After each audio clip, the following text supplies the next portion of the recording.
Ok les gars, une des autres grandes leçons que j'ai pu expérimenter, apprendre, c'est que quand on est entrepreneur et notamment solopreneur, quand on débute, et qu'on fait tout nous-mêmes, qu'on est à la fois la personne qui fait le juridique, qui fait la comptabilité, qui fait le marketing, qui fait le recrutement, qui fait l'acquisition, la prospection, tout ce que tu veux, mec, c'est très important pour réussir, pour mettre un maximum de chances de son côté, de scinder deux personnes. Car oui, quand vous êtes entrepreneur et quand vous êtes tout seul, plus particulièrement, vous êtes à la fois la tête pensante, celui qui dit quoi faire, qui pense, ok, pour réussir et réfléchir aux actions que vous devez faire pour réussir justement. Donc vous êtes à la fois ce penseur-là, mais vous êtes aussi l'exécutant, celui qui va au charbon et qui va faire ce que tu dois faire pour réussir, tu vois.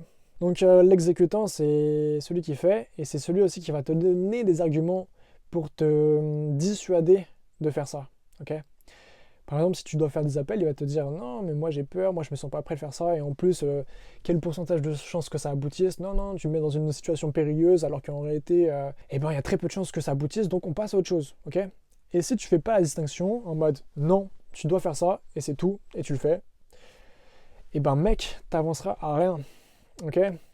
Parce que si tu te laisses guider par l'exécutant, finalement tu fais que des choses qui ont peu d'impact. C'est là le point.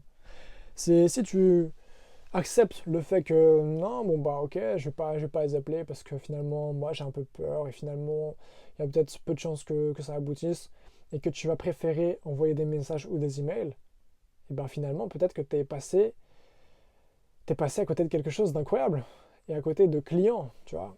Donc vraiment, fais la distinction entre le penseur, toi qui donne les ordres, et l'exécutant, ok. Fais la distinction. Et par exemple, le soir, je sais que j'aimais bien faire ça le soir, moi. C'est que le soir, je prépare ma journée pour le lendemain, ok.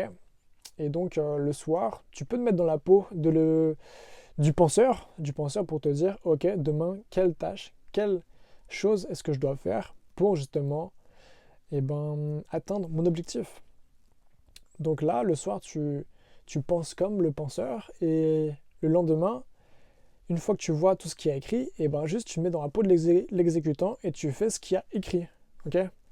Et c'est quelque chose de très important à faire et à prendre en compte. Et ça, c'est une erreur que j'ai faite. Et encore une fois, ça m'a valu beaucoup, beaucoup de temps à comprendre. Donc voilà, en tout cas les gars, j'espère que j'ai encore pu vous aider à travers cette courte vidéo. Et j'espère que cette série de vidéos vous plaît. N'hésitez pas à lâcher un like, à commenter la vidéo, ça me ferait très plaisir également. Et n'hésitez pas à vous abonner parce que je vais continuer, je vais partager tout ce que j'ai appris durant cette année d'entrepreneuriat. Donc n'hésitez pas les gars. Et en tout cas, je vous dis à une prochaine fois. Prenez soin de vous. C'était Aubin le Normand. Ciao les gars.